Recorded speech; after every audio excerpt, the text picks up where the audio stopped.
would you help me with something? What did you need help with? Put the baby squirrel back in the tree. What baby squirrel? That happens every day? Like clockwork. Now, would you mind tying that rope around my waist?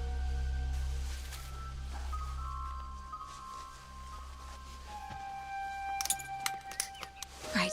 Promise to hold on tight.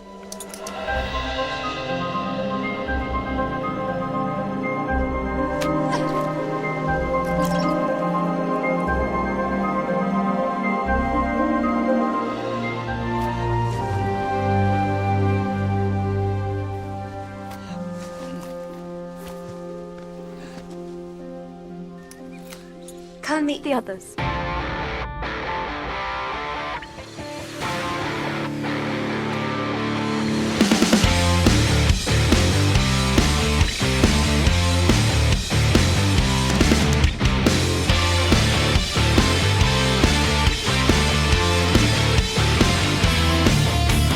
Quiet on the set! This is Michael Faulkner, and it is showtime at the September 27th, 2016 edition of the Weekly Podioplex. Brought to you on the Chronograph Network. This week's birthdays include Mark Hamill, both a Jedi and a Joker, Grease's Olivia Newton-John, Linda Hamilton, Sarah Connor from the Terminator series, Will Smith, effervescent star of film, TV, and music, Marion Cotillard of The Dark Knight Rises, Fran Drescher, the nanny from The Nanny, and classic singing star Julie Andrews. Starting the box office report, the newbies did okay. At number 10 is Kubo and the Two Strings, down 1 from 9th. At number 9 is When the Bow Breaks, down 3 from 6th. At 8th is Suicide Squad, down 1 from 7th. In 7th is Don't Breathe, down 2 from 5th. And finishing at the sweet spot on 5 is Blair Witch, down 4 from 2nd. The top 5 this week begin with Snowden, down 1 from 4th with $4.1 million, added to a total of $15.1 million. In 4th place is Bridget Jones's Baby, down 1 from 3rd with $4.7 million, added to a total of $16.6 million. In 3rd place is Sully, giving up the throne with $13.5 million, added to a total of $92.1 million. In 2nd is new release Storks, flying in with $21.3 million. And that's about half of Hotel Transylvania's opening, and is about $10 million behind Cloudy with a Chance of Meatballs. Audiences averaged an A- cinema score, but the 25 and under crowd were much happier with it, offering up an A+. Critics were less impressed with a 65% approval score. Riding into first this week is The Magnificent Seven, wrestling up $34.7 million. That beats fellow Antoine Fuqua film The Equalizer from 2014, but only by about $500,000. Since the modern Western is a bit of a rare animal, comparisons within the genre are tough. The Lone Ranger and Django Unchained open with long weekends, and The Magnificent Seven beat both of them. Cowboys and Aliens beat the whole lot, but it wasn't as well received. Magnificent Seven earned an A- from opening day audiences and a 61% rating from critics. Let's close out the box office report with a look at what's winning in years gone by. 5 years ago in 2011, Dolphin Tale took number 1 with $13.9 million, reaching the top spot after 2 weeks in release. 10 years ago in 2006, Open Season won the weekend with $23.6 million. 20 years ago in 1996, The First Wives Club was the winner for a second week with $15.3 million. 30 years ago in 1986, Crocodile Dundee started a long run of box office domination with $8 million. And 40 years ago in 1976, The Front took the box office crown for a second week with $3.5 million. The box office premieres for September 30th are both peculiar and deep, starting with this week's headliner, Miss Peregrine's Home for Peculiar Children, an adventure fantasy film starring Eva Green, Asa Butterfield, and Samuel L. Jackson. We're what's known in common parlance as peculiar. 51 seconds late, Fiona. Sorry, Miss Peregrine. How many carrots do you need for supper? Just one will do. Peculiars have been persecuted through the ages. Hence, we live in places like this. I'm a type of peculiar called an imbrine. Yeah, you turn into a bird. Well, I do, yes. But that's not very useful. An imbrine's main skill is the manipulation of time. We choose a safe place, a safe day, and create a loop. What do you mean? Well, a loop preserves the last 24 hours. Reset the loop, and the day is yours to live in again. Reset it daily, And you can stay there forever, entirely safe from the outside world. Every Imbrine commits herself to the creation and upkeep of a place like this. A home for peculiar children. When Jacob discovers clues to a mystery that spans different worlds and times, he finds Miss Peregrine's home for peculiar children. But the mystery and danger deepen as he gets to know the residents and learns about their special powers. Miss Peregrine's Home for Peculiar Children is rated PG-13. The second film is Deepwater Horizon, a drama starring Mark Wahlberg, Kurt Russell, and Douglas M. Griffin. Hey, boys, I'm gonna go take a leak. You guys good? I got you, buddy. All right.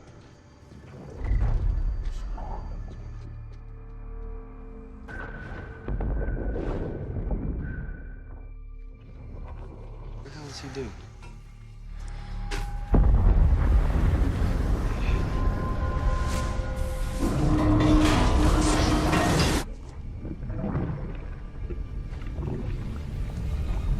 That ain't good. Hey, Tracy, are you seeing this? This is the story of the offshore drilling rig Deepwater Horizon, which exploded during April 2010 and created the worst oil spill in U.S. history. Deepwater Horizon is rated PG-13.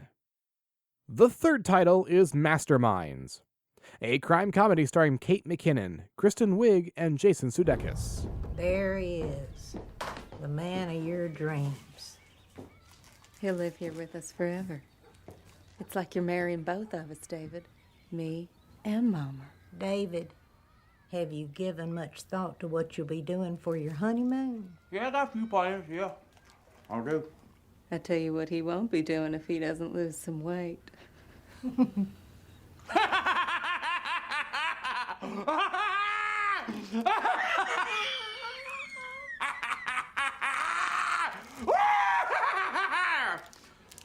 That's a good cluster.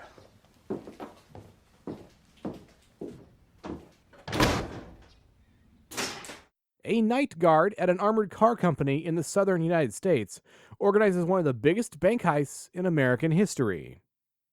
Masterminds is rated PG-13. There are also 5 titles on this week's limited slate, and you can find those in the show notes. Next up is a look at the home entertainment slate for the week of September 27th, and it's another light September list. I'll begin with new release on DVD and Blu-ray, and that list begins with Warcraft, a fantasy adventure film starring Paula Patton, Ben Foster, and Travis Fimmel. As an orc horde invades the planet Azeroth using a magic portal, a few human heroes and dissenting orcs must attempt to stop the true evil behind this war. Warcraft is rated PG-13. The second title is Mike and Dave Need Wedding Dates, a comedy starring Anna Kendrick, Zac Efron, and Aubrey Plaza. 2 brothers place an online ad to find dates for a wedding, and that ad goes viral. Mike and Dave Need Wedding Dates is rated R. Number 3 is Central Intelligence, an action comedy starring Dwayne "The Rock" Johnson, Kevin Hart, and Aaron Paul. Bob Stone, a one-time bullied geek who grew up to be a lethal CIA agent, comes home for his high school reunion. Claiming to be on a top-secret case, he enlists the help of former big man on campus, now an accountant who misses his glory days. The two enter a world of shootouts, double crosses, and espionage that could get them both killed. Central Intelligence is rated PG-13. And the fourth title is The Shallows, a thriller starring Blake Lively, Oscar Haneda, and Brett Cullen. When Nancy is attacked by a great white shark while surfing alone, she is stranded just a short distance from shore. Though she's only 200 yards from her survival, getting there proves to be the ultimate contest of wills. The Shallows is rated PG-13. Swinging by new releases on digital video, that list begins with Ghostbusters, a comedy starring Melissa McCarthy, Kristen Wiig, Kate McKinnon, and Leslie Jones. Following a ghost invasion of Manhattan, paranormal enthusiasts Aaron Gilbert and Abby Yates, nuclear engineer Jillian Holtzman, and subway worker Patty Tolan band together to stop the otherworldly threat. Ghostbusters is rated PG-13. The other title is Independence Day Resurgence, an action film starring Liam Hemsworth, Jeff Goldblum, and Jesse T. Usher. 2 decades after the first Independence Day invasion, Earth is faced with a new extrasolar threat. But will mankind's new space defenses be enough? Independence Day Resurgence is rated PG-13.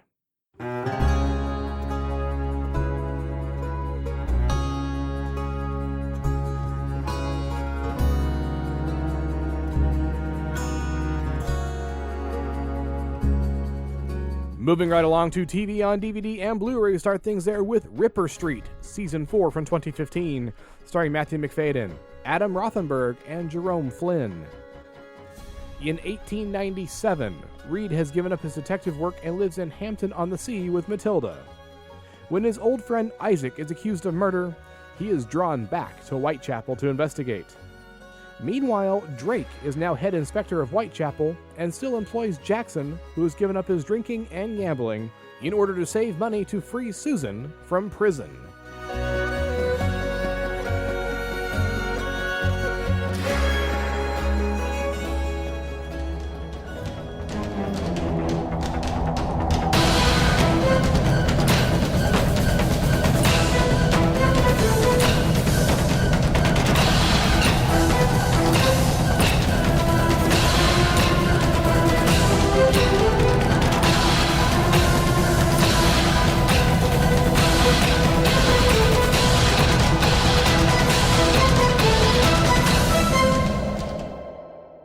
The second TV title is Grimm, Season 5 from 2015, starring David Giantoli, Russell Hornsby, and Silas Weir-Mitchell. At the heels of his mother's beheading and Juliet's death, Nick's life has taken a turn he never expected. Having lost so much, Nick must now come to grips with fathering a child with his once sworn enemy, Adolin. With even more dangerous Wesson coming out of the shadows, the Black Claw uprising that Team Grimm has been dreading is approaching in full force.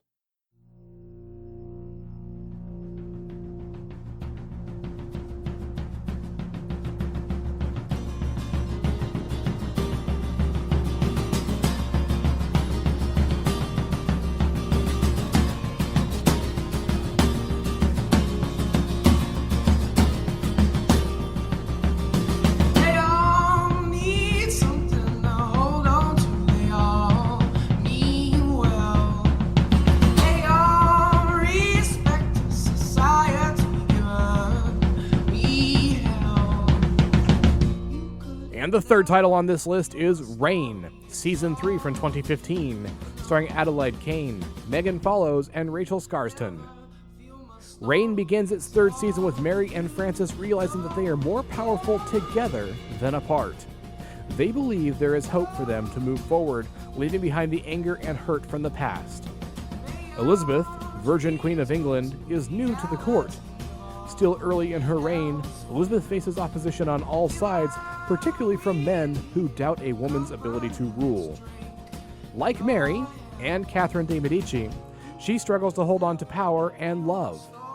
The women have much in common, and Mary and Elizabeth are reluctant foes, but foes nonetheless, and each positioned by birth and fate to destroy one another still holds dear.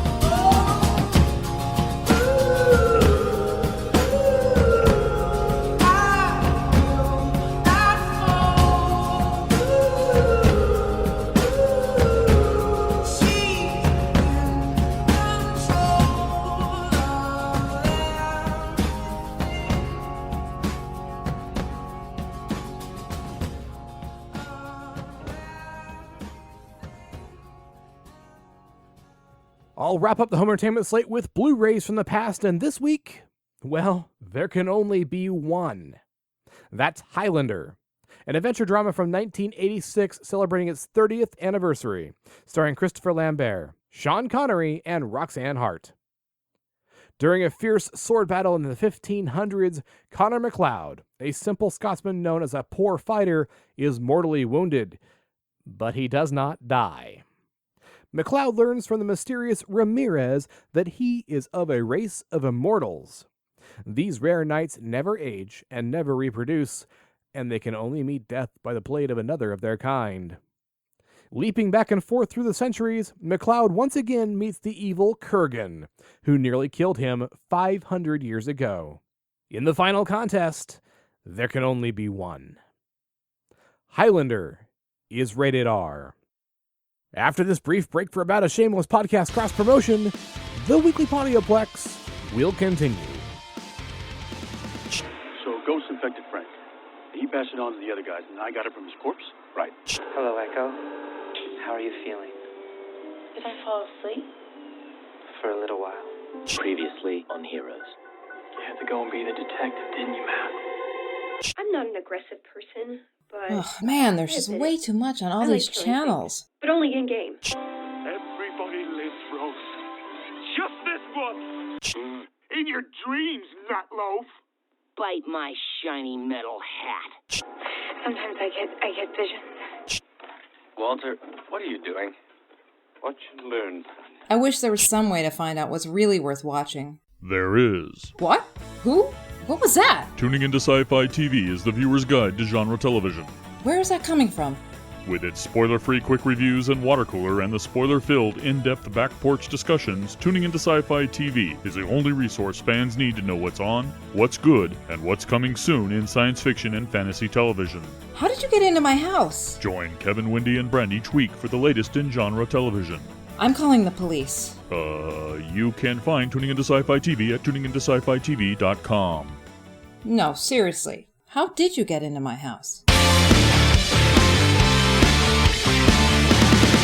And welcome back to the Weekly Podioplex. I'm Denise with your Quick Flicks.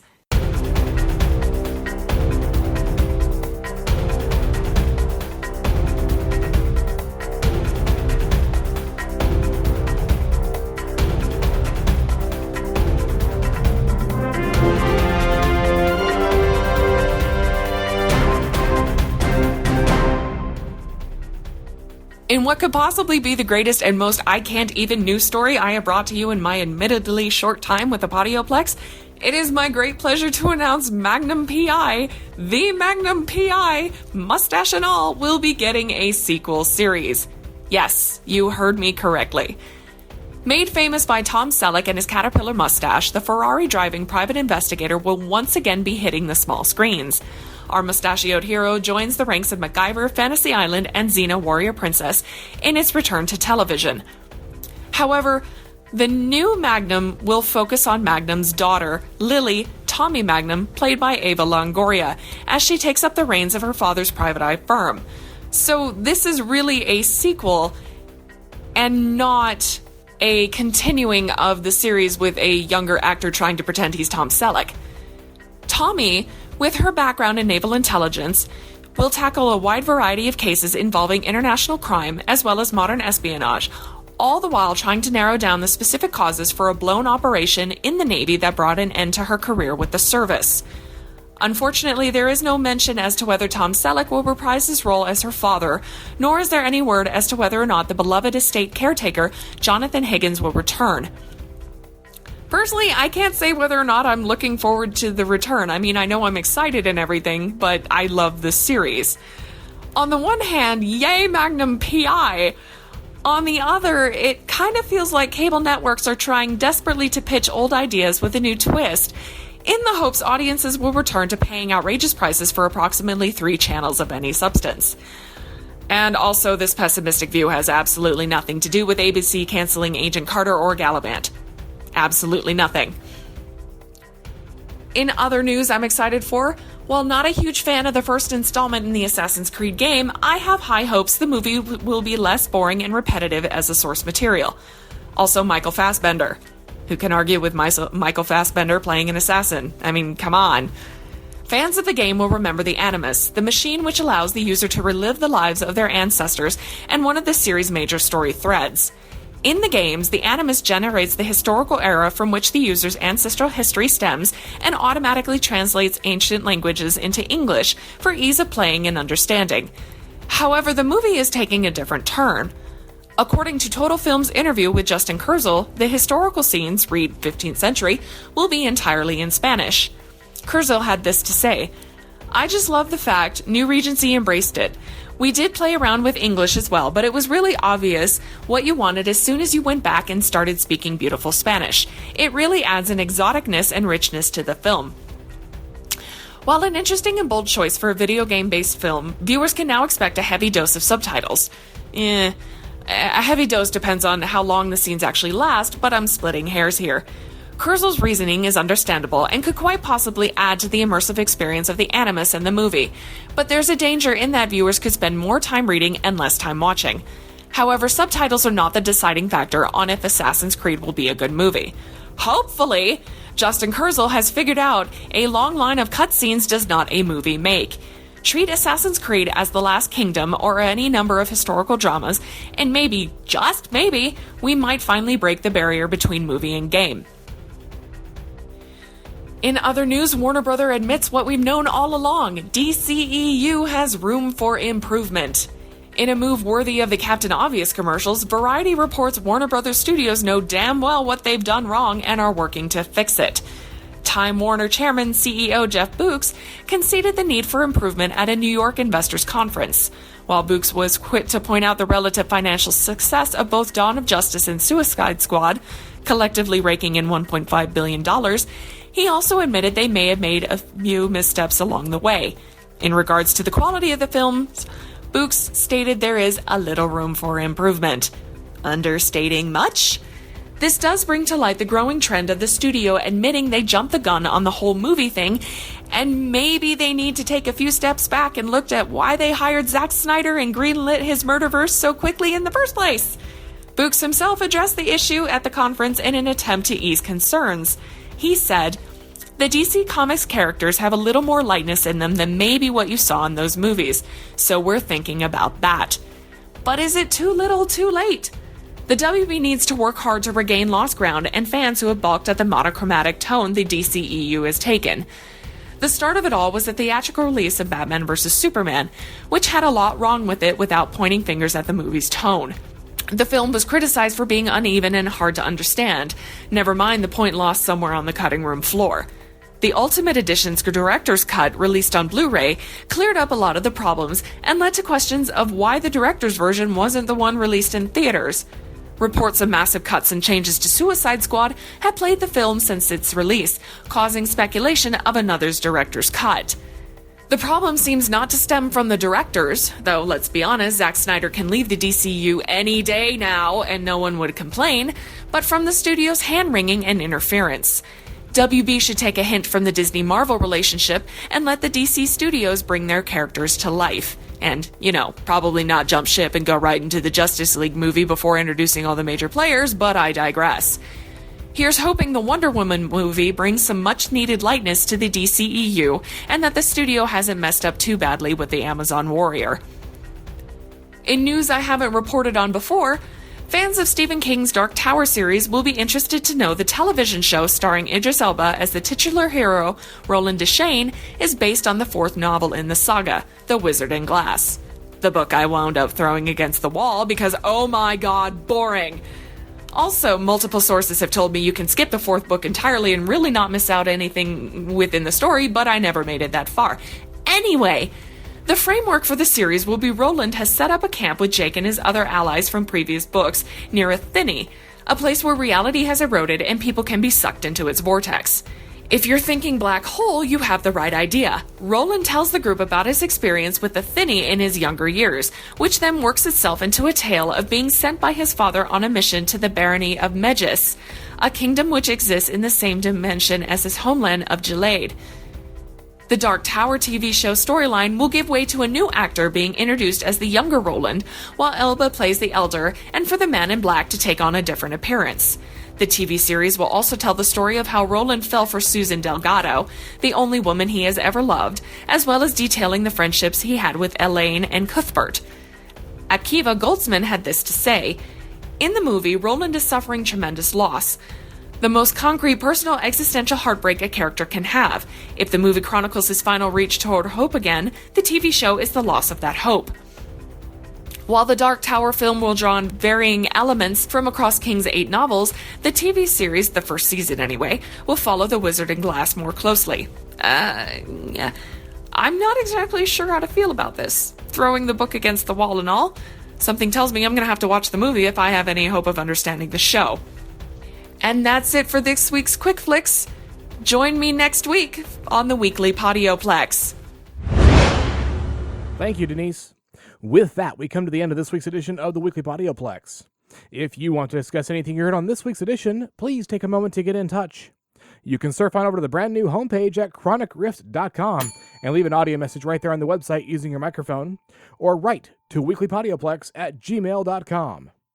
Of course, you can still tweet us on Twitter. The Chronic Rift is chronic_rift. The Weekly Podioplex is Weekly Podioplex. Denise is Riley James Keith. And I am Womprat99, like the creature Luke would bullseye in his T-16 in Beggar's Canyon. You can give the Chronic Rift a thumbs up on Stitcher Radio, leave us a 5-star review on iTunes, and you can find the Weekly Podioplex and the Chronic Rift on Facebook and Google+. Take a moment, stop on by, and see what the shows the Chronic Rift Network has to offer. The main show is offered weekly with Rift regulars, and you can listen live on Saturday mornings at 7 a.m. Eastern Time, or download the episode later in the feed. We also have Cyborgs, a Bionic podcast, the Batcave podcast, the OSI Files podcast, the G2V podcast, Generations Geek, presenting the transcription feature, the Dan and Travis Show, the Sci-Fi Diner podcast, and so much more. Check us out and find the culture in pop culture. If you're interested in more of my adventures, take a quick trip to my blog, Creative Criticality, where I'm watching every episode of Doctor Who for the first time from the very beginning of the franchise and reviewing those stories in the Timestamps Project. Right now, the blog is entering the middle of the 14th season with the Adventures of the Fourth Doctor, and the link to those reviews can be found in the show notes. You can also find Creative Criticality on Facebook. Denise can also be found on the internet at Accessories Not Included, where she talks about her writing, reviews books, and offers her services as a cover designer. Check her out at accessoriesnotincluded.com. If you're in the market for this week's new releases, why not purchase them through our Amazon store? You get the newest entertainment at Amazon's low prices and high-quality service, and each purchase you make at that store supports the Chronic Rift Network. Your support keeps us on the air, and we appreciate your consideration. Look for the links to our best bets and the network store in our show notes, or click the Amazon box on the website. The Weekly Podioplex is a Lucky Shot production and is produced by John S. Drew. On behalf of Denise and John, this is Michael Faulkner. Thanks for listening. Until next time, there are adventures in drama, comedy and action, worlds to explore in the depths of film. Get some popcorn, find your favorite seat, and I'll see you at the theater.